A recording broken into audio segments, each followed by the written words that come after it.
The rain hammered against the stained glass windows of St. Catherine's Church like an omen, each droplet a tiny fist against the sacred walls. I stood at the altar in my grandmother's vintage wedding dress, the ivory silk heavy with moisture from the humidity that had seeped into the old stone building. The weight of the fabric felt like chains around my legs, binding me to this moment I no longer wanted.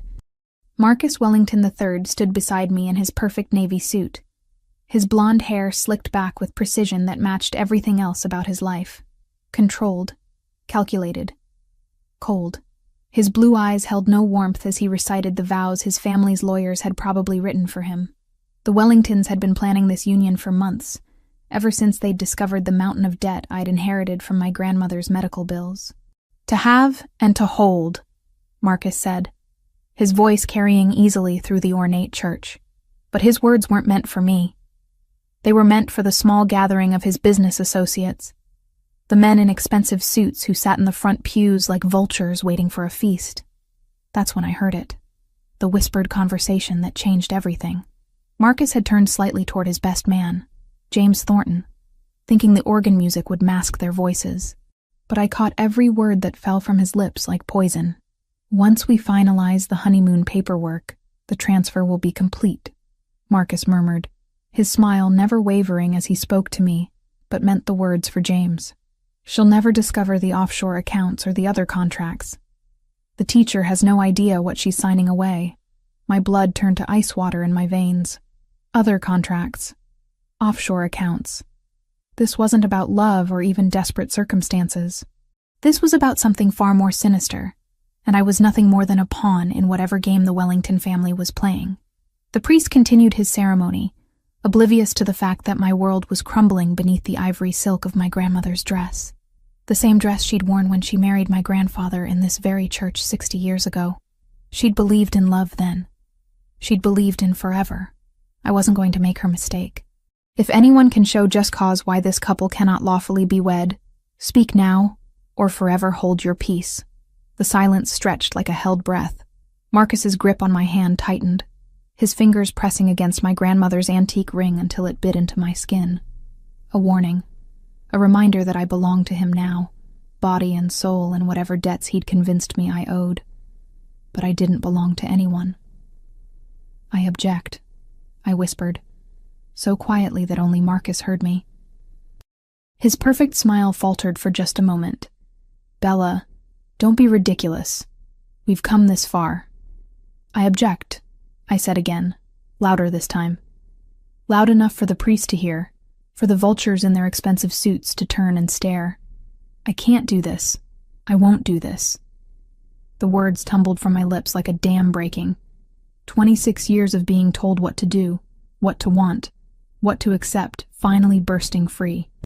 I yanked my hand from Marcus's grip and stepped back, the train of my dress catching on the altar steps. "Bella," Marcus's voice dropped to a dangerous whisper, "think very carefully about what you're doing. Your debts won't disappear just because you've developed cold feet. Neither will your secrets." I shot back, surprised by the steel I heard in my own voice. That's when I saw it. The flash of something dark and violent in his perfect blue eyes, something that made me understand exactly what kind of man I'd almost married. The kind who made other contracts. The kind who kept secrets that required lawyers and offshore accounts and business associates who looked like they'd stepped out of a crime novel. I gathered up my skirts and ran. The rain hit me like a slap as I burst through the church doors, soaking through the vintage silk in seconds. My grandmother's carefully preserved dress clung to my legs, making each step a struggle as I fled across the parking lot. Behind me, I could hear Marcus shouting, his composure finally cracking as his perfect plan fell apart. The storm had emptied the streets, leaving them slick and gleaming under the amber streetlights. I had no car, no money, no plan beyond getting as far away from St. Catherine's as possible. My phone was back in the church with my purse, along with everything else I'd brought to my own funeral disguised as a wedding. That's when I saw it, a sleek black Maserati idling beneath the marquee of the Grand Hotel, its engine purring like a predator waiting to strike. Steam rose from its hood, mixing rain and heat, and through the windshield, I could see the silhouette of a man holding a phone to his ear, Desperation makes people do stupid things. Desperation makes school teachers from broken families climb into strangers' cars in the middle of thunderstorms, because any unknown danger feels safer than the known threat chasing them through the rain. I yanked open the rear passenger door and threw myself inside, my sodden wedding dress spreading across the leather seats like spilled milk. The interior smelled of expensive cologne and something darker underneath. Danger, maybe. Or power. The kind of scent that clings to men who never have to ask twice for what they want. The man in the driver's seat ended his phone call with a sharp curse and turned to look at me through the rearview mirror. I caught a glimpse of dark hair, sharp cheekbones, and eyes the color of winter storms before he spoke. "What the hell?"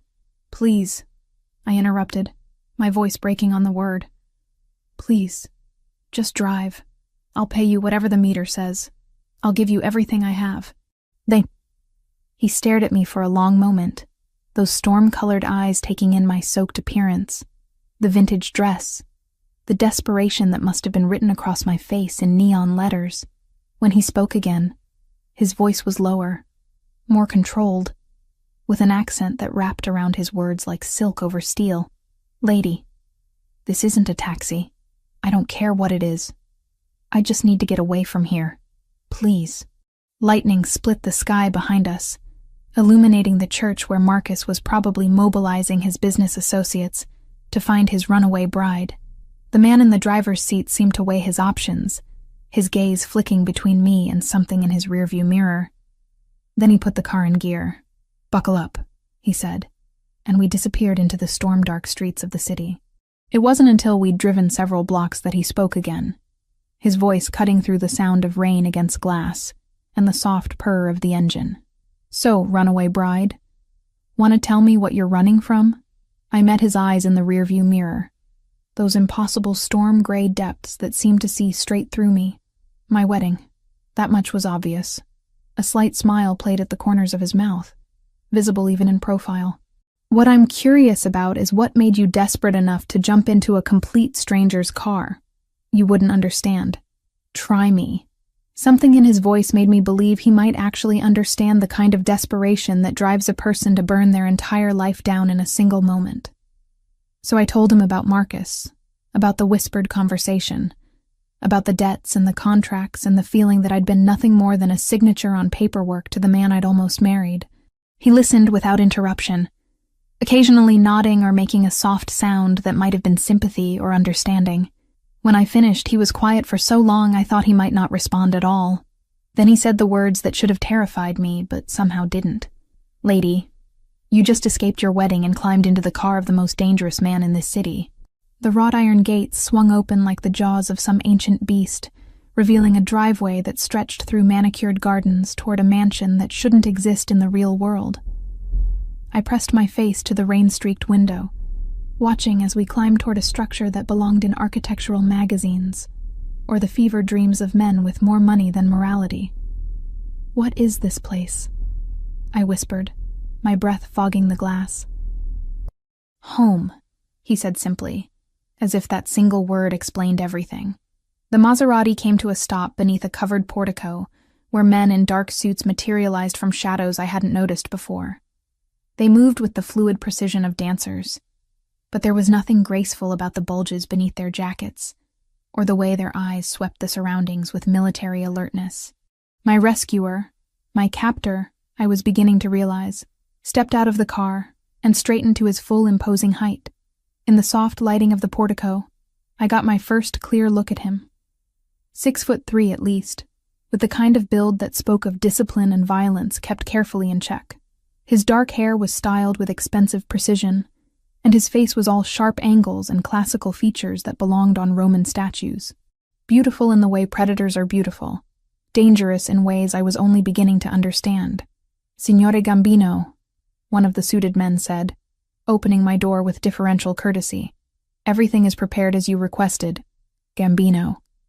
The name hit me like a physical blow.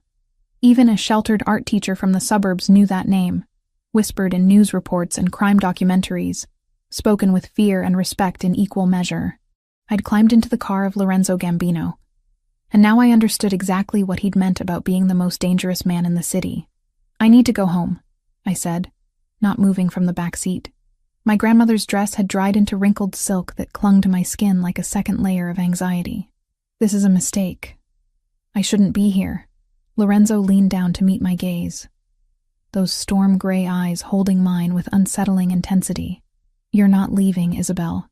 Not until I understand why Marcus Wellington was marrying a nobody teacher with nothing to offer his family fortune. The casual cruelty of his words stung, but it was the accuracy that truly wounded. I was nobody special, just another casualty of circumstances beyond my control. But hearing it stated so bluntly by a man who probably destroyed lives before breakfast made something fierce unfurl in my chest. My name is Bella, I said, lifting my chin. And if I'm such a nobody, why do you care who I marry? Something that might have been approval flickered across his features. Because nobodies don't run from their weddings unless they've discovered something that scares them more than poverty. And because Marcus Wellington doesn't marry anyone without a very good reason. He gestured for me to exit the car. And though it felt like stepping into quicksand, I climbed out into the humid night air. The mansion loomed above us, all glass and stone and expensive shadows, while armed men watched our every move from positions I was only beginning to notice. The interior was even more intimidating than the exterior. Marble floors stretched across spaces large enough to hold my entire apartment building, while artwork that probably cost more than I'd earn in a lifetime adorned walls that soared toward coffered ceilings. Everything whispered of power and wealth accumulated over generations, the kind of money that bought silence and buried secrets. Lorenzo led me through a series of rooms that blurred together in a haze of luxury and fear, finally stopping in what appeared to be an office. Floor-to-ceiling bookshelves lined 3 walls, while the 4th was dominated by windows that overlooked the city sprawling below us like a kingdom waiting to be conquered. A massive desk commanded the center of the room, its surface bare except for a single manila folder. Sit, Lorenzo said, gesturing toward one of the leather chairs facing the desk. I remained standing. I want to leave. Now. I'm sure you do. He moved to a bar cart and poured himself 2 fingers of amber liquid that caught the light like liquid gold. Unfortunately, that's not an option until we reach an understanding. About what? He lifted the manila folder from his desk and held it out to me. About this. My hands shook as I opened it, but nothing could have prepared me for what I found inside. Photographs of me at various ages, school records, employment history, medical records, even copies of my grandmother's death certificate, and the subsequent debt notices that had driven me into Marcus Wellington's arms. My entire life laid bare in black and white, catalogued with the thoroughness of a criminal investigation. How did you get this? The words came out strangled, barely audible. I make it my business to know everything about everyone who enters my world. However briefly. Lorenzo settled behind his desk, cradling his drink like a weapon. Isabel Santos, 26 years old, orphaned at 16 when your parents died in a car accident. Raised by your grandmother until she passed last year from complications related to diabetes. Currently employed as an art teacher at Lincoln Elementary, drowning in medical debt you inherited along with her house. Each word was a scalpel, cutting away the privacy I'd thought was mine by right. You had no right to investigate me. I had every right the moment you climbed into my car. His voice carried the authority of a man accustomed to having his will obeyed without question. What I find interesting is that someone with your background caught the attention of the Wellington family. They don't marry down, Bella. Ever. Which means there's something about you that made Marcus willing to overlook your limitations. The word hung in the air like a slap. Limitations. As if my poverty and lack of connections were character defects rather than circumstances beyond my control. Maybe he loved me, I said, though the words sounded hollow, even to my own ears. Lorenzo's laugh was sharp and humorless. Marcus Wellington doesn't love anyone but himself, and the fortune his family built on the backs of better men. If he wanted to marry you, it was because you offered something he needed. The question is, what? I stared at the photographs scattered across his desk. Images of myself I'd never known existed. Me leaving school, grocery shopping, visiting my grandmother's grave. A life under surveillance I'd never detected. I don't have anything, I whispered. I'm exactly what you said, a nobody with nothing to offer. Then why? Lorenzo leaned forward, his eyes boring into mine with laser intensity. Was Marcus Wellington willing to pay off every penny of your debt to make you his wife? Why did his lawyers draw up prenuptial agreements that were more like acquisition contracts? And why did he look like he wanted to kill someone when you ran? The questions hit like physical blows, each one revealing new layers of manipulation I'd been too naive to recognize. Marcus hadn't saved me from my debts out of love or even pity. He'd bought me, plain and simple, and I'd been too desperate to ask why. "I need to use your phone," I said suddenly. "I need to call someone. Let them know I'm safe." "Who would you call?" The question was casual, but his eyes remained sharp. "According to my research, you have no close friends, no living relatives, no one who would notice if you disappeared for a few days." The accuracy of his assessment was more devastating than any physical blow could have been. I was completely alone in the world, had been since my grandmother's death, with no one to miss me except the 23 students in my art class who wouldn't return from summer break for another month. "This is kidnapping," I said, because it was the only weapon I had left. "This is protection," Lorenzo corrected, rising from his chair with fluid grace. "Because whatever Marcus Wellington wanted from you, he's not going to stop wanting it just because you developed cold feet at the altar. And the Wellington family has resources that make them very dangerous when they don't get what they want." A man appeared in the doorway as if summoned by telepathy, older than the others, with silver hair and eyes that had seen too much. "Signore, the rooms are prepared." "Thank you, Roberto." Lorenzo's attention returned to me. "You'll find everything you need has been provided. Tomorrow we'll discuss this further. Tonight, you need rest. I'm not staying here." "You are." The words carried the finality of a judge's gavel. "Because the alternative is returning to a world where Marcus Wellington is waiting for you. And I assure you, his patience has limits." Roberto stepped forward with deferential courtesy. "If you would follow me, signora." I looked between the two men, seeing no escape in either direction. Lorenzo had made his position clear. I was his guest whether I wanted to be or not. And somewhere out in the storm-dark city, Marcus Wellington was probably discovering that his perfect plan had developed complications. "Fine," I said, gathering the tattered remains of my dignity around me like armor. "But this isn't over." Lorenzo's smile was sharp as a blade. "No, Bella, it's just beginning." I woke in a bed that cost more than my annual salary, wrapped in Egyptian cotton sheets that felt like silk against my skin. For a moment, the opulence made me forget where I was and how I'd gotten here.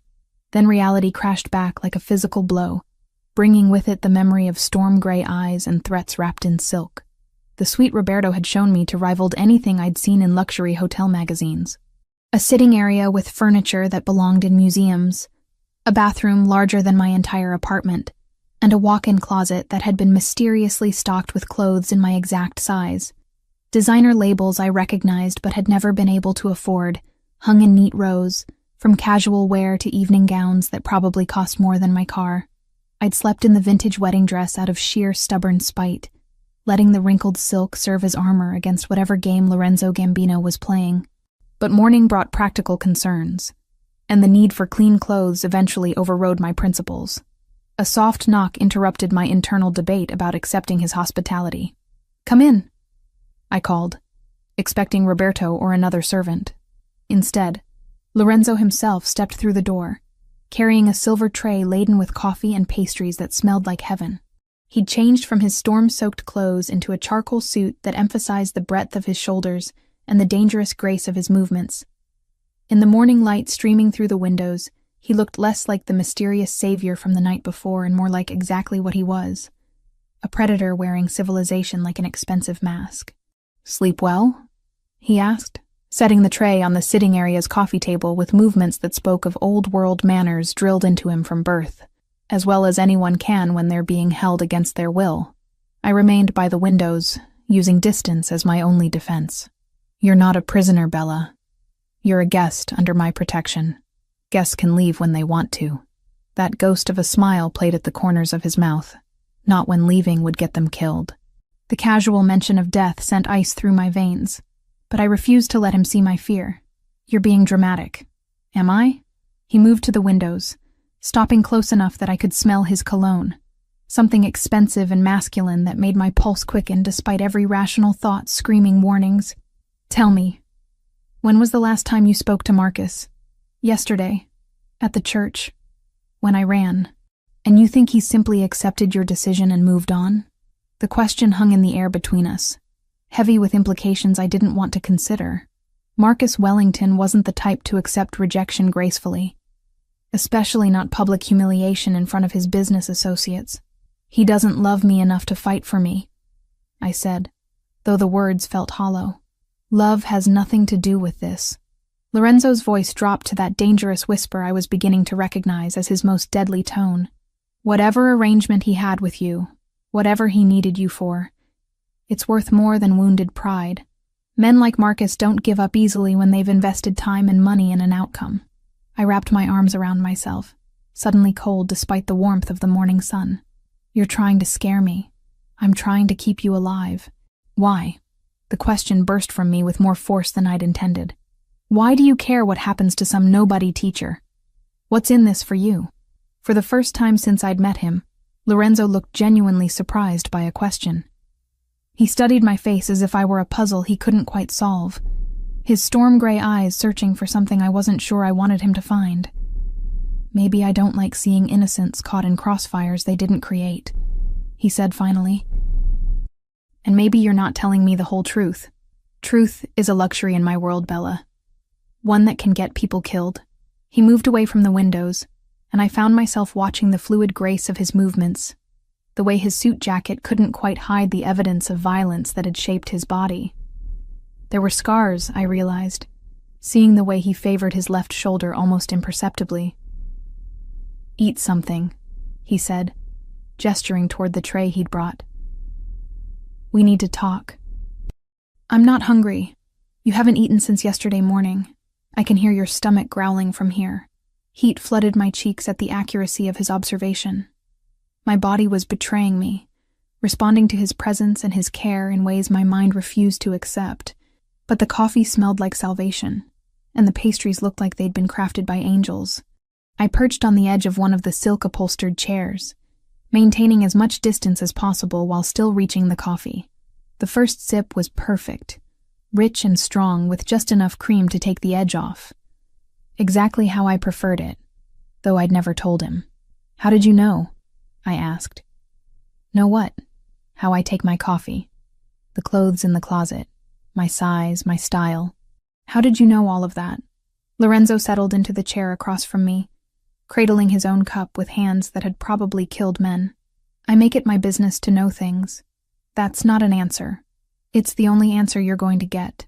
We sat in silence for several minutes, the weight of unspoken questions pressing against the ornate walls of the suite. Finally, I couldn't stand it anymore. Show me the rest of your house, I said impulsively. His eyebrows rose slightly. Why? Because I'm going stir-crazy in here.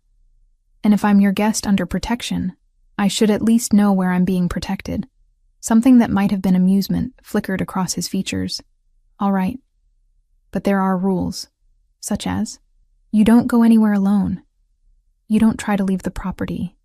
And you don't ask questions about things that aren't your business. And what exactly is my business? Staying alive, he said simply.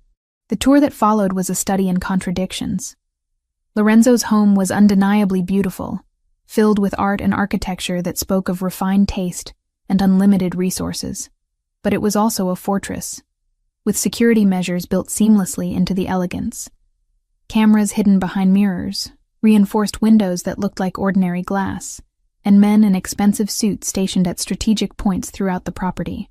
It was in the library that I finally understood something important about the man who held my fate in his hands.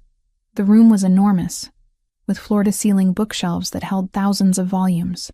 But these weren't display books chosen for their binding colors. These were books that had been read, with cracked spines and dog-eared pages that spoke of late nights and genuine intellectual curiosity. Dante, I said, running my finger along a particularly worn copy of the Divine Comedy. Shakespeare, Marcus Aurelius. I turned to look at him. You actually read all these?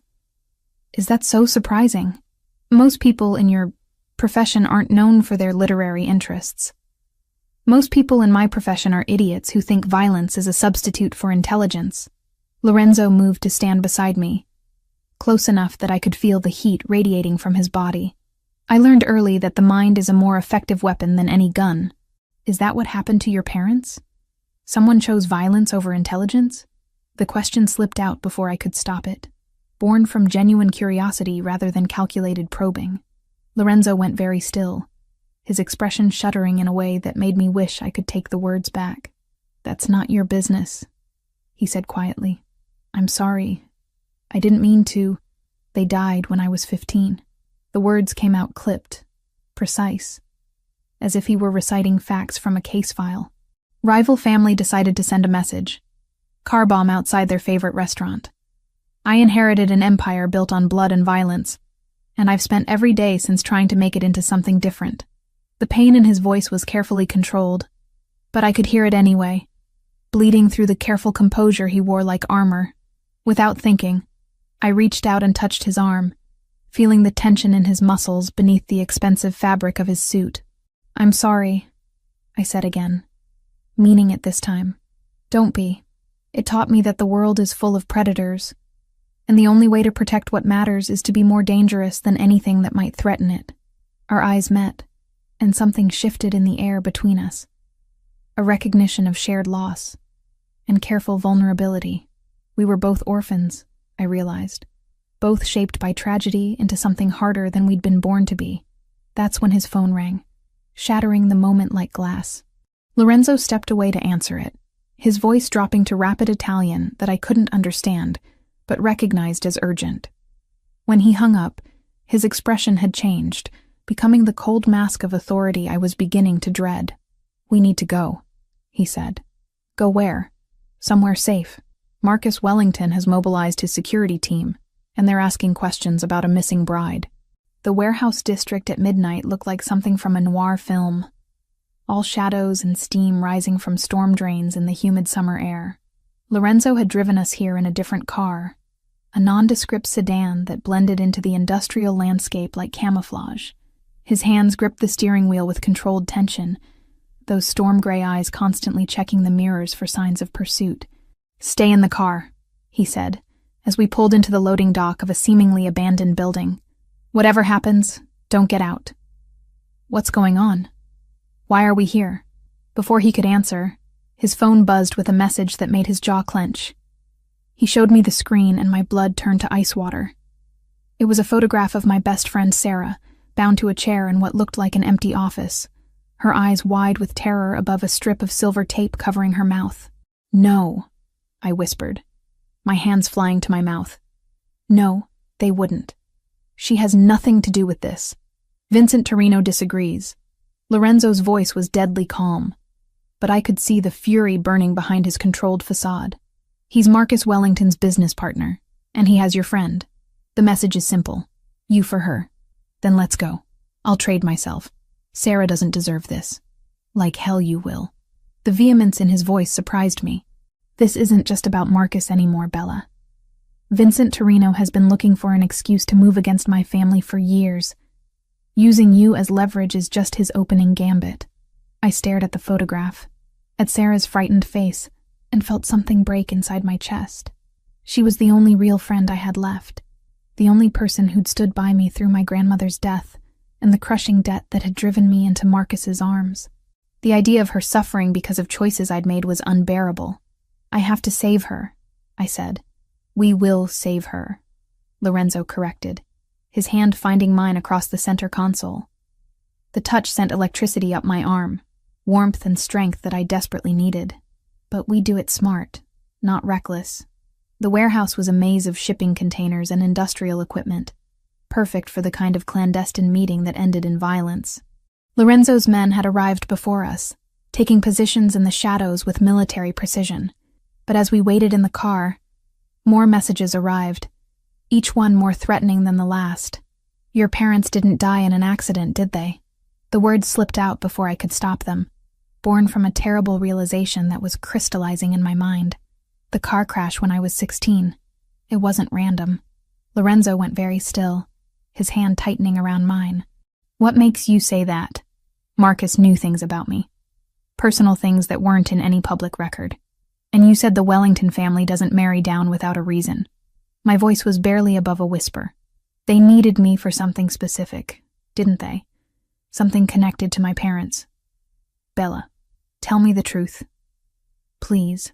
I deserve to know why my friend is tied to a chair because of something I don't even understand. Lorenzo was quiet for so long, I thought he wouldn't answer. When he finally spoke, his voice carried the weight of secrets that had been buried for too long. Your father worked for a construction company that built private facilities for people who valued discretion. Warehouses, offices, underground spaces that didn't appear on any city planning documents. He was good at his job, maybe too good. Started noticing patterns in the blueprints, asking questions about why certain buildings needed reinforced soundproofing and multiple escape routes. He was investigating criminal activities. He was an honest man who stumbled onto something bigger than he realized. The Wellington family has been laundering money through construction projects for 30 years, using men like your father to build the infrastructure for their operations.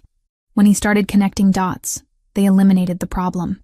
The words hit me like physical blows, each revelation rewriting everything I thought I knew about my life. The brake failure, the investigation that found no evidence of tampering. Money buys silence and selective blindness. Your parents' accident was professionally arranged to look random, and the investigation was handled by officials who knew better than to dig too deep. I pulled my hand free from his, suddenly needing distance from the man who'd just shattered my entire understanding of the past decade. And Marcus? Why did he want to marry me? Because your father hid copies of the blueprints and financial records before he died. Insurance in case something happened to him.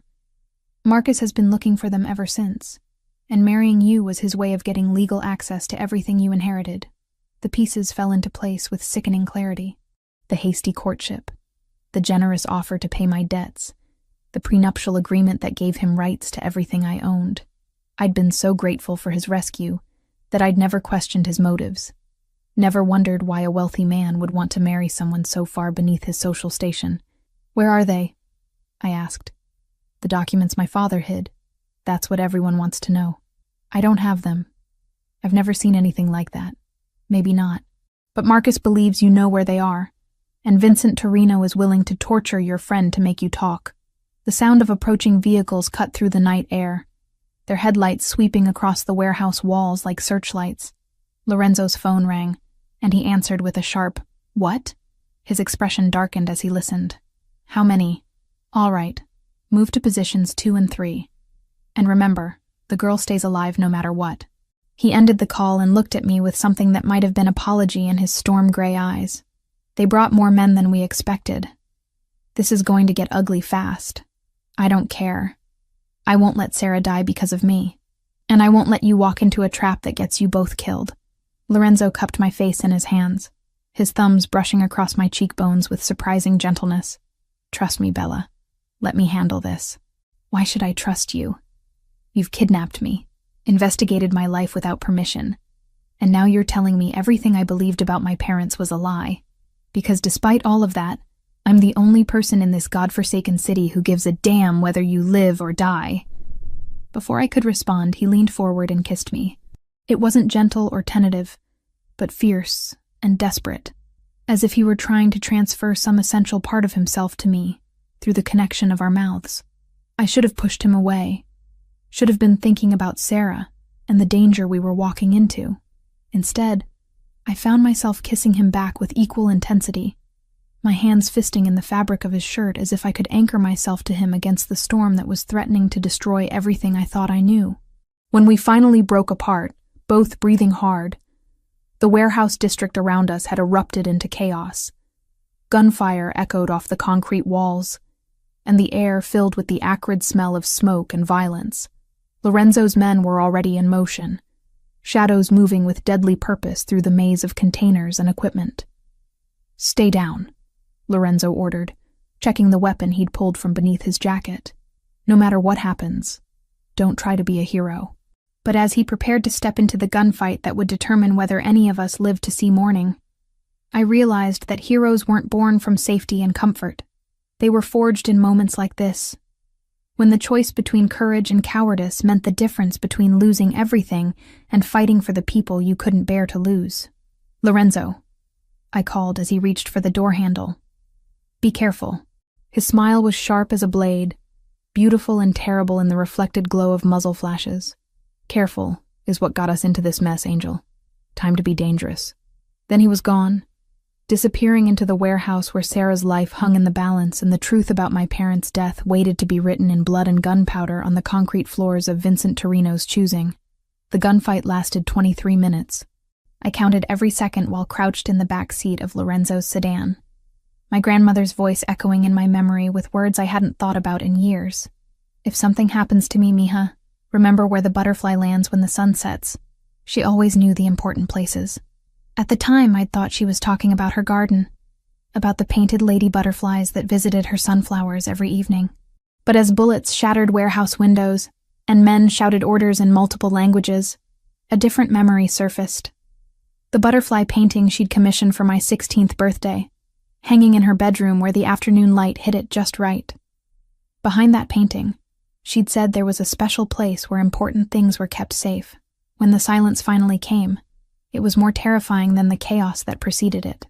Lorenzo emerged from the warehouse carrying Sarah, who was conscious but shaking, her wrists raw from rope burns, and her eyes holding the kind of trauma that would take years to heal.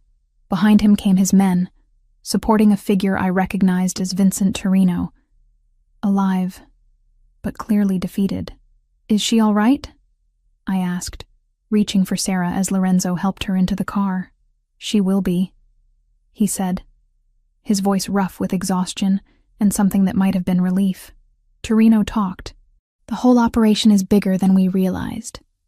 Sarah collapsed against me, her body trembling with shock and adrenaline. "Bella," she whispered, her voice hoarse from screaming. "They kept asking about your grandmother, about things she might have left you. They said your parents hid something important." The pieces clicked into place with crystalline clarity. My grandmother hadn't been rambling about butterflies and gardens. She'd been giving me a clue, a way to find whatever my father had hidden before he died. And now that Sarah was safe, I had a choice to make. "I need to go home," I told Lorenzo. "To my grandmother's house. Like hell.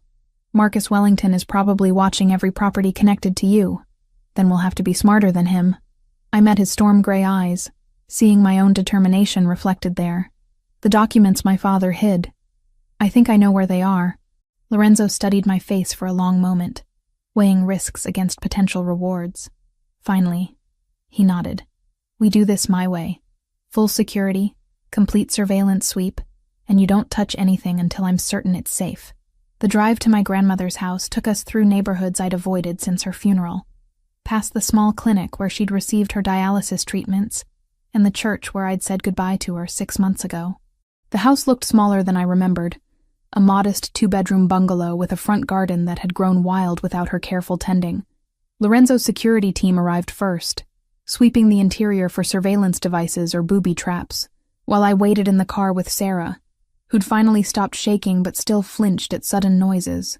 The irony wasn't lost on me that I was returning to my childhood home as the unwilling guest of a man who'd probably killed more people than I'd ever met.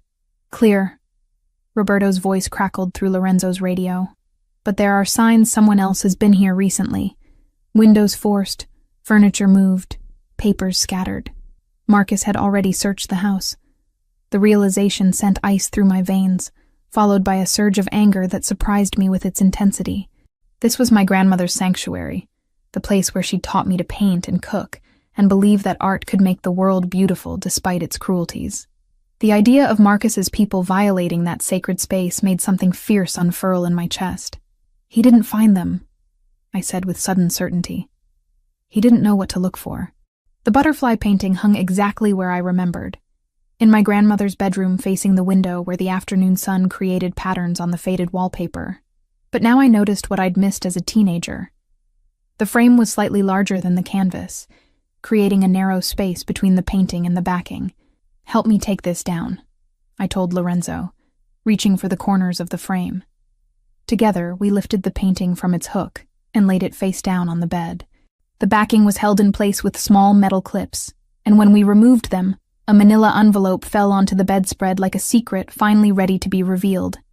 Inside were blueprints, financial records, and photographs that painted a picture of corruption stretching back decades. The Wellington family had been using construction companies to build money laundering operations throughout the city, creating a network of legitimate businesses that concealed the movement of millions in illegal funds. My father's careful documentation showed not just the where and when, but the who, names, dates, bank account numbers, and enough evidence to destroy not just the Wellington Empire, but several prominent families who'd partnered with them. Jesus, Lorenzo breathed, studying a photograph that showed Marcus shaking hands with Vincent Torino outside a building my father had helped construct. This goes all the way to the top of the city's power structure, but it was the final document that made my blood run cold. A contract dated 3 days after my parents' funeral, signed by Marcus Wellington and transferring ownership of several construction projects to shell companies controlled by offshore accounts. The signature line at the bottom bore my name, forged in my 16-year-old handwriting, giving legal weight to transfers I'd never authorized. "He's been using my identity for a decade," I whispered, the magnitude of the betrayal finally sinking in. "Everything he's built since my parents died was funded with my stolen legal identity, which makes you the rightful owner of assets worth approximately $50 million, Lorenzo said, his voice carefully neutral, "and gives you the power to bring down everyone involved in the conspiracy." The weight of that knowledge settled on my shoulders like lead. I wasn't just a runaway bride anymore. I was the key to unraveling a criminal empire that had cost my parents their lives and shaped the last 10 years of my existence. But with that power came a target painted on my back that wouldn't disappear, just because I wanted to return to my quiet life as an art teacher. "I can't go to the police," I said, understanding flooding through me. "If this corruption goes as high as these documents suggest, there's no one I can trust." "No," Lorenzo agreed. "There isn't. What about the FBI? Federal investigators who aren't connected to the local power structure?" Lorenzo was quiet for a moment, studying the financial records with an expression I couldn't read. When he looked up, something had changed in his eyes, a coldness that made me remember exactly who I was dealing with. "We need to get out of here," he said, gathering the documents with urgent efficiency. "Now, what's wrong?" "I recognize some of these bank account numbers. They're not just laundering money for the Wellington family." His voice carried a deadly calm that sent shivers down my spine. "They're funding operations that compete directly with mine. Vincent Torino wasn't just Marcus's partner. He was building a war chest to destroy my family." The sound of approaching vehicles cut through the evening air, their engines growing louder as they turned onto my grandmother's quiet street. Lorenzo moved to the window, his body language shifting into the predatory alertness I'd seen at the warehouse. "4 cars, maybe more," he said, reaching for the weapon beneath his jacket. Marcus brought backup this time. "The back door?" I suggested, clutching the manila envelope against my chest like armor. "Probably covered." Lorenzo's phone buzzed with a message that made his jaw clench. "They want to negotiate. They'll trade Sarah's continued safety for you and the documents." The words hit me like a physical blow. "I thought Sarah was safe. You said—" "I said we rescued her from the warehouse. I didn't say Torino's people don't have more resources." Lorenzo met my eyes, and I saw something that might have been regret in their storm-gray depths. "This is bigger than either of us realized, Bella. And now you have to choose. Trust me completely, or watch everyone you care about pay the price for your father's honesty." Outside, car doors slammed and male voices called orders in the growing darkness. The butterfly painting lay forgotten on my grandmother's bed, its bright wings no longer able to guide me toward safety. I was 26 years old, orphaned twice over, and holding documents that could either save me or get me killed, depending on who I chose to trust with the truth my father had died protecting. "I choose you," I said, surprised by the steadiness in my voice. "I choose this life." The safe house was a penthouse apartment in the financial district, sterile and anonymous as a hotel room, with floor-to-ceiling windows that offered a panoramic view of the city's glittering arteries. We'd escaped my grandmother's house through a series of moves that felt choreographed. Lorenzo's security team creating diversions while we slipped out the back and through a neighbor's yard to a waiting motorcycle that carried us through the night like shadows fleeing the light. Sarah was safe. relocated to a secure facility under federal protection after Lorenzo made a call that demonstrated connections I was still learning to understand. The documents from my father's hiding place lay spread across the penthouse's dining table, like evidence in a war crimes tribunal, each page revealing new layers of corruption that stretched through the city's power structure like cancer through healthy tissue. "The bank account numbers," I said, tracing my finger along a column of figures that had been haunting me since we'd fled. "You said you recognized them. What did you mean?" Lorenzo stood silhouetted against the windows, his white shirt gleaming in the reflected light of the city below. He'd discarded his jacket and tie somewhere during our escape, and the casual attire made him look younger, more vulnerable. But when he turned to face me, his storm-gray eyes held depths I was still learning to navigate. "For the past 3 years, someone has been systematically undermining my business operations." "Legitimate operations," he emphasized, perhaps seeing the skepticism on my face. "Construction contracts canceled, import licenses revoked, city permits mysteriously delayed. I thought it was normal business competition until my accountant started tracking the money trail. It led back to these accounts. Some of them." He moved to the table, pointing to a series of transactions that created a pattern I hadn't noticed before. Vincent Torino was using laundered Wellington money to bribe officials, judges, anyone who could make my life difficult without resorting to outright violence. The revelation shifted my understanding of the entire conspiracy. This wasn't just about hiding illegal profits. It was economic warfare disguised as legitimate business practices. They were trying to force you back into purely criminal activities. Exactly. Make it impossible for me to operate legally, and I'd have no choice but to return to the old ways. Drug trafficking, weapons smuggling, human trafficking, the kind of business that generates massive profits, but requires constant violence to maintain. "But you didn't take the bait."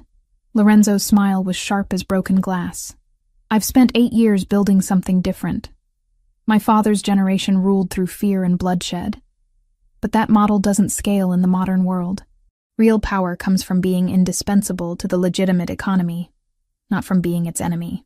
I studied the financial records with new understanding, seeing how the Wellington family had been working to destroy Lorenzo's transformation from crime lord to business mogul. They needed you to be a monster so they could position themselves as the civilized alternative, while secretly being far worse monsters than I ever was. The weight of that truth settled between us. Marcus Wellington, with his perfect manners and country club connections, had been orchestrating criminal activities that made traditional organized crime look like amateur hour. The realization that I'd almost married him, almost given him legal access to the evidence that could destroy him, made my skin crawl with revulsion. "There's something else," Lorenzo said, his voice dropping to that dangerous whisper I'd learned to associate with revelations that changed everything. "The documents show payments to federal agents, specific amounts on specific dates. Your father wasn't just tracking local corruption. He'd identified federal investigators who were taking money to look the other way." My heart stopped. The FBI agents I was going to contact? At least 3 of them are on Torino's payroll. If you'd gone to federal authorities with this evidence, you'd have handed it directly to the people it incriminates. The betrayal cut deeper than anything Marcus had done. I'd been so focused on finding someone outside the local power structure that I hadn't considered the possibility that the corruption reached federal levels. How many people can we trust? In law enforcement? Maybe none. Lorenzo moved closer, his presence both comforting and electrifying. In my world? The people who've sworn their loyalty to me personally, not to an abstract concept of justice that can be bought and sold. Your world, I repeated, tasting the words. Is that what I've chosen? To live in a place where loyalty is more valuable than law? You've chosen to survive, he corrected gently. Everything else we can figure out as we go. He was close enough now that I could see the exhaustion around his eyes, the weight of responsibility that never left his shoulders. This man commanded an empire built on violence and fear, but he'd also risked everything to save a woman he barely knew from a fate she'd stumbled into through pure chance. Why? I asked. The question that had been burning inside me since the moment he'd helped me into his car. Why did you save me? Why risk a war with the Wellington family for someone who means nothing to your business? Lorenzo's hand came up to cup my face. his thumb tracing the line of my cheekbone with infinite gentleness. Because you ran from a church in a wedding dress, choosing uncertainty over security. Because you tend to wounded men without asking what they've done to deserve their scars. Because you paint butterflies and teach children to see beauty in the world, despite everything ugly that surrounds them. His words stripped away the defenses I'd been building since the moment I'd learned who he was. Those aren't reasons to start a war. No, he agreed, his voice rough with an emotion I couldn't identify. But they're reasons to fight one. Before I could respond, before I could analyze the implications of what he was saying, his mouth was on mine. This kiss was different from the desperate claiming at the warehouse. Deeper, more reverent, as if he were trying to memorize the taste and texture of my surrender. My hands found their way to his shoulders, feeling the strength coiled beneath his shirt, the scars that told stories I was only beginning to understand. When we broke apart, both breathing hard, something fundamental had shifted between us. This wasn't just about protection anymore, wasn't just about the documents that could reshape the city's power structure. This was about two people who'd found something worth fighting for in each other's arms. The gala, Lorenzo said suddenly, his attention caught by something in the financial records. Tomorrow night, the Children's Hospital fundraiser that Marcus was supposed to attend with you as his wife. I followed his gaze to an entry showing a massive donation from Wellington Industries to the hospital's building fund. He's still planning to go? He has to. The donation is public record, and backing out would raise questions he can't afford to answer. Lorenzo's expression turned predatory. But the gala also represents an opportunity. 800 of the city's most powerful people in one room, including several who appear in these financial records. You want to expose the corruption publicly? I want to end this war before it destroys everything we're trying to build. His gray eyes met mine, holding a question I wasn't sure I was ready to answer. But I need a partner, not just a protected witness. Someone who understands what's at stake and is willing to see this through to the end. The penthouse fell silent, except for the distant hum of city traffic far below. Through the windows, dawn was beginning to touch the eastern sky with fingers of gold and pink. In a few hours, the city would wake to another day of routine corruption and accepted lies. But I held the power to change that, to honor my parents' sacrifice by finishing what they'd started. What do you need me to do? I asked. Lorenzo's smile was fierce and beautiful and terrible. I need you to walk into that gala as my partner and help me burn their empire to the ground. And after? When the smoke clears and the corruption is exposed? After, he said, pulling me against him as the first light of dawn painted the city in shades of hope and possibility. We build something better from the ashes. The Grand Metropolitan Hotel sparkled like a jeweled crown against the night sky, its ballroom transformed into a wonderland of crystal chandeliers and champagne fountains for the Children's Hospital Gala. 800 of the city's elite mingled beneath soaring ceilings painted with cherubs and clouds, their designer gowns and perfectly tailored tuxedos creating a sea of expensive elegance that masked the rot beneath. I stood at Lorenzo's side in a midnight blue gown that cost more than my annual teaching salary, feeling like an imposter among these titans of industry and politics. But the weight of the documents in my purse, copies of the evidence that would destroy half the people in this room, reminded me that I belonged here more than any of them realized. I wasn't just Lorenzo Gambino's date for the evening. I was Justice wearing Valentino and carrying a metaphorical sword. Breathe, Lorenzo murmured against my ear, his hand warm and steady at the small of my back. He looked devastating in his black tuxedo, every inch the sophisticated businessman, but I could feel the coiled violence beneath his polished exterior. Remember, we're here to make an announcement, not start a massacre. Easy for you to say. You weren't supposed to marry into this world of corruption. No. I was born into something far worse and chose to make it better. His gray eyes found mine, holding steady despite the chaos we were about to unleash. Tonight, we finish what your parents started. Across the ballroom, Marcus Wellington held court near the silent auction tables, his blonde hair perfectly styled and his smile as sharp as a razor blade. He'd brought a different date, some senator's daughter with empty eyes and a practiced laugh. But his attention kept drifting through the crowd as if searching for something he'd lost. When his gaze finally found mine, the hatred that flashed across his features was so intense, It nearly made me step backward. He knows, I whispered to Lorenzo. Good. Let him sweat while we set the stage. The evening's program began with speeches from hospital administrators thanking donors for their generosity. But I barely heard the words, too focused on watching the faces in the crowd, identifying the men and women whose names appeared in my father's financial records. City councilmen who'd voted to approve construction projects in exchange for briefcases full of cash. Federal judges who'd dismissed cases against Wellington Industries despite overwhelming evidence of wrongdoing. Police commissioners who'd looked the other way while crimes were committed in broad daylight. All of them here tonight, celebrating their charitable contributions while hiding the blood money that funded their lifestyles. Ladies and gentlemen, the evening's host announced, we have a special surprise presentation this evening. Mr. Lorenzo Gambino has asked to address our gathering. A murmur rippled through the crowd as Lorenzo stepped toward the podium. I knew many of these people had heard his name whispered in boardrooms and country clubs, knew what he represented to their carefully ordered world, but none of them had expected him to appear at their sacred fundraiser, forcing them to acknowledge his presence in their sanitized universe. Thank you, Lorenzo said, his voice carrying easily through the vast ballroom. I'm here tonight to talk about justice, about the price we pay when corruption masquerades as charity, when criminals wear tuxedos and hide behind philanthropic donations. The murmur grew louder, more agitated. Several couples near the back began moving toward the exits, but I noticed Lorenzo's security team had positioned themselves strategically throughout the room. No one was leaving until we'd finished our presentation.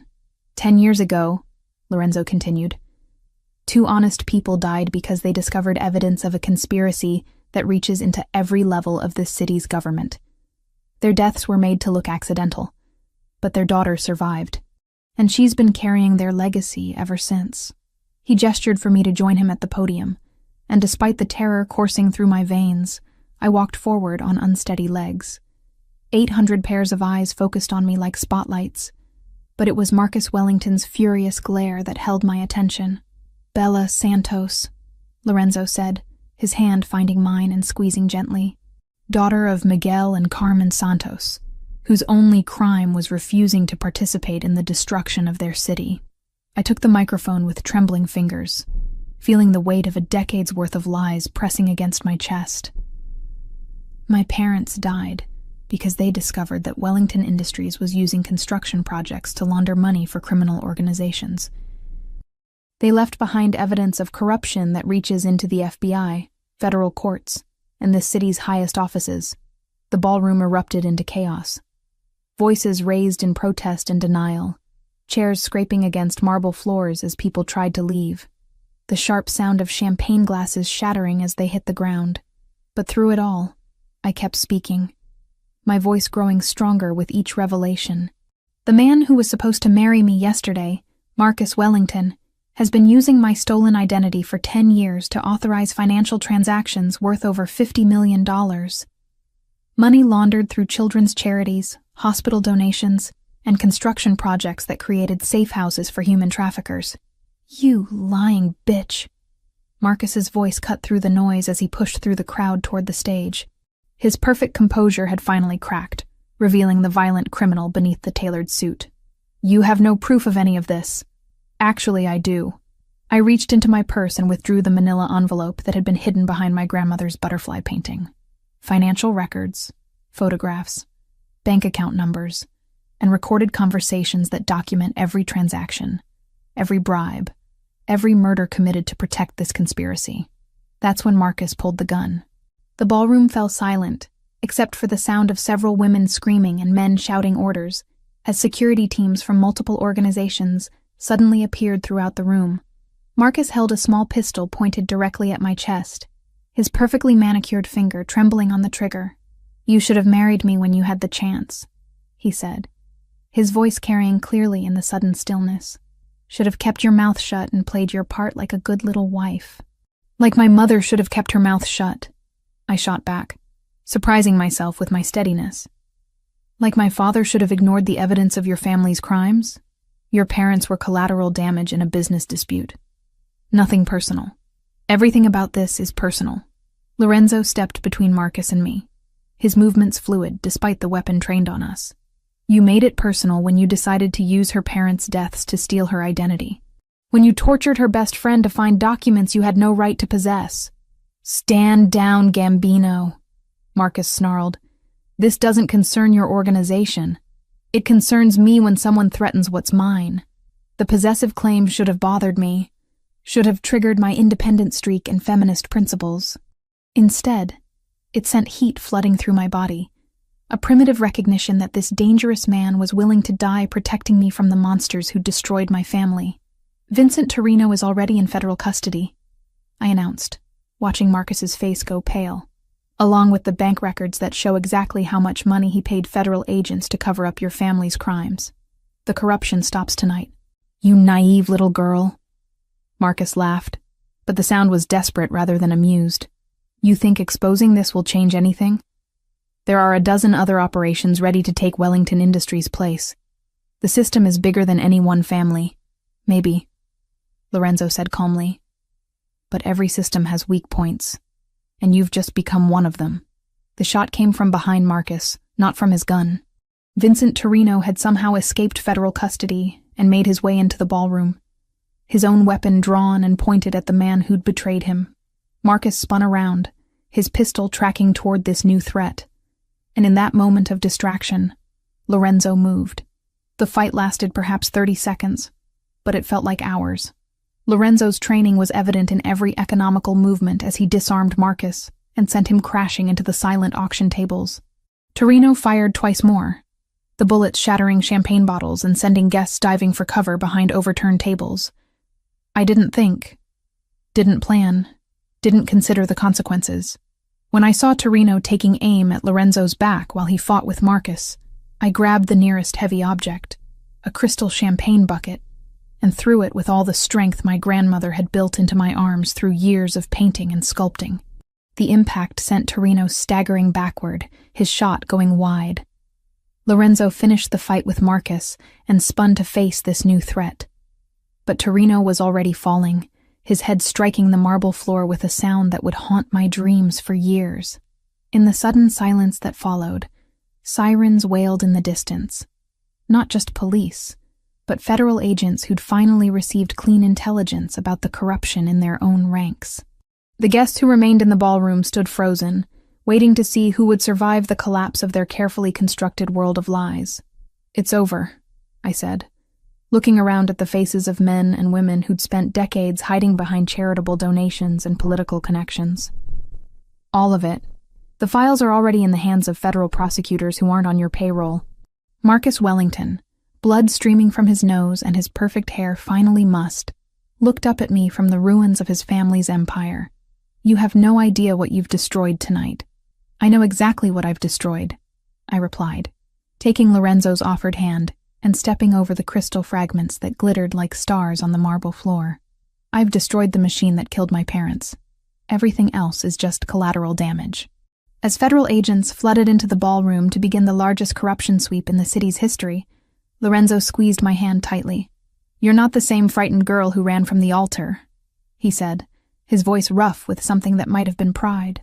No, I agreed, watching Marcus Wellington disappear in handcuffs while the city's power structure collapsed around us like a house of cards. I'm not the same girl at all. I'm your partner now, your queen. And as we walked out of the ballroom together, past the wreckage of the old order and toward whatever we would build from its ashes, I finally understood what my grandmother had meant about butterflies finding their way to important places. Sometimes you had to burn down the garden before new flowers could bloom. 6 months later, the Tuscan vineyard stretched across rolling hills like something painted by Renaissance masters, rows of grapevines creating geometric patterns against the golden afternoon light. From the terrace of our villa, I could see workers moving between the vines, their voices carrying on the warm breeze as they prepared for the evening harvest. It was impossibly beautiful, impossibly peaceful, and impossibly far from the woman I'd been just half a year ago. You're thinking too loudly again, Lorenzo said, emerging from the villa with 2 glasses of wine, and that knowing smile I'd learned to both love and fear. He'd traded his severe business suits for linen pants and white shirts that emphasized the bronze his skin had acquired under the Italian sun. but his eyes still held depth that spoke of controlled violence held in careful check. "I was thinking about how strange it is to own a vineyard," I said, accepting the glass he offered. The wine was from our own grapes, pressed from vines that had been growing on this land for centuries. Our land now, part of the empire we'd built from the ashes of the Wellington conspiracy.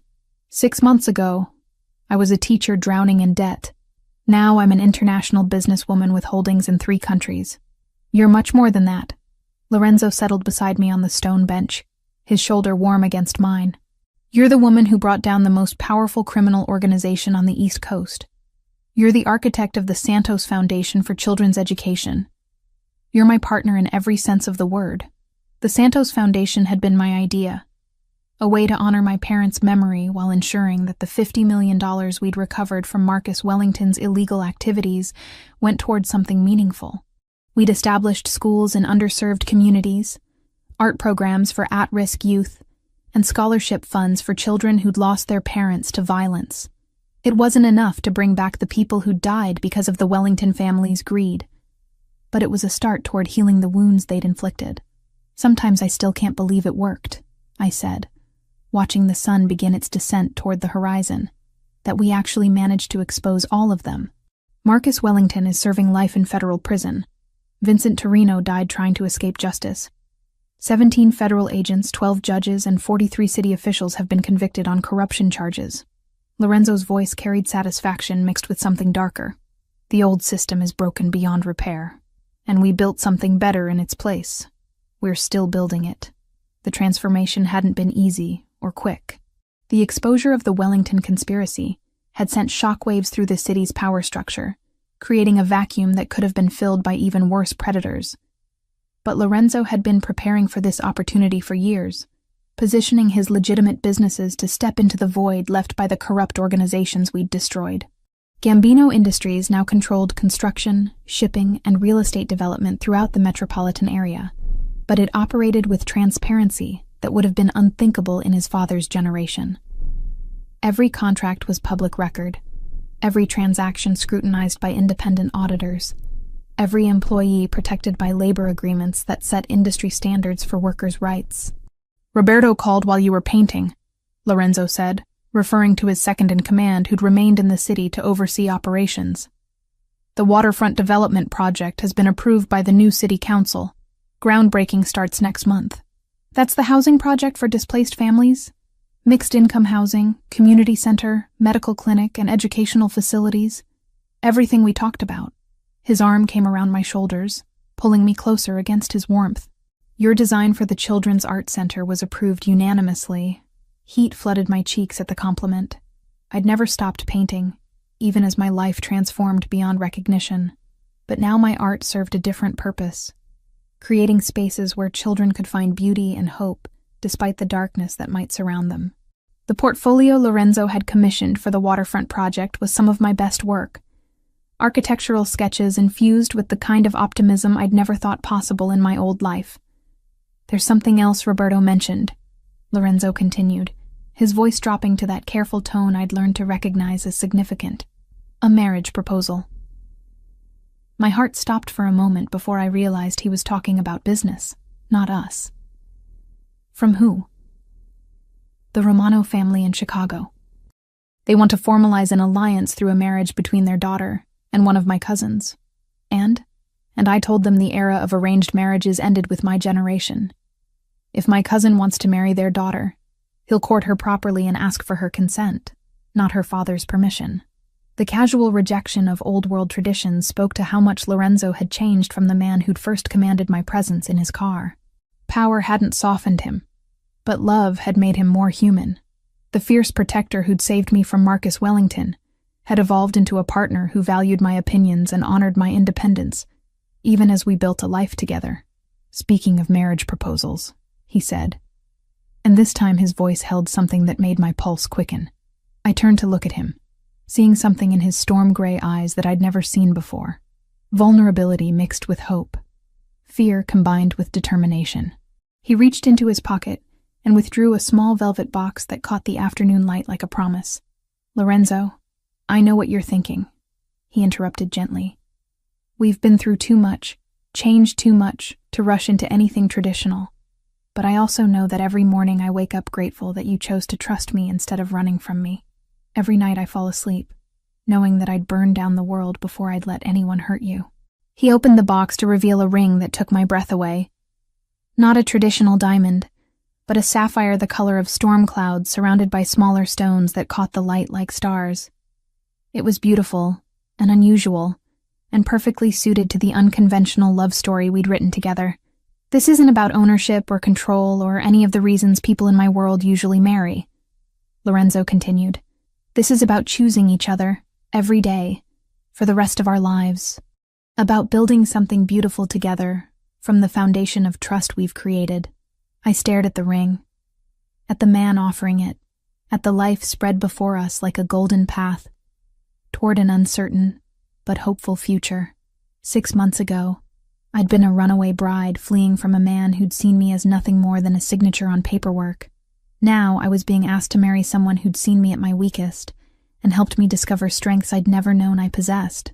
Yes, I said, the word emerging as naturally as breathing. Yes, I'll marry you. I'll build this life with you. I'll be your partner in everything. The ring slid onto my finger like it had been made for me, which I suspected it had been. Lorenzo had probably been planning this proposal for weeks, studying my preferences and commissioning something unique to our story. The thought made me laugh, a sound of pure joy that echoed across the vineyard. What's so funny? He asked, though he was smiling too. I was just thinking about how this all started. You told me I'd escaped my wedding and climbed into the car of the most dangerous man in the city. You did, but you were wrong about one thing. I leaned closer, close enough to see the flecks of silver in his gray eyes, close enough to smell the scent that would always mean safety and home to me. You weren't the most dangerous man I met that night. I was the most dangerous woman, and I just didn't know it yet. His laugh was rich and warm, the sound of a man who'd found something worth more than all the power and wealth he commanded. You're right. You destroyed an empire, brought down a criminal conspiracy, and transformed a monster into a man worth loving. You're the most dangerous woman in any city, and you love me anyway. I love you because of it. We kissed as the sun set over our vineyard, over the life we'd built from violence and betrayal and desperate choices made in the rain outside a church. Tomorrow we'd return to the city to oversee the empire we'd created together, to continue the work of transformation that would take years to complete. There would be new challenges, new enemies, new battles to fight for the future we envisioned. But tonight, we were simply Lorenzo and Bella, two people who'd found each other in the darkness and chosen to create light together. The butterfly painting from my grandmother's house hung in our bedroom now, a reminder that important things always found their way to where they belonged, even when the path seemed impossible to navigate. As the first stars appeared in the darkening sky, I thought about the scared young woman who'd fled her wedding in a rainstorm. She'd been looking for escape, for safety, for someone to save her from a fate she couldn't accept. Instead, she'd found something infinitely more valuable. She'd found herself, and in doing so, she'd found the love that would transform them both. Sometimes the best things in life really do come from the most unexpected places. Like finding your soulmate in the backseat of a stranger's car on what felt like the worst night of your life, only to discover it was actually the first night of the rest of your life. The night everything began.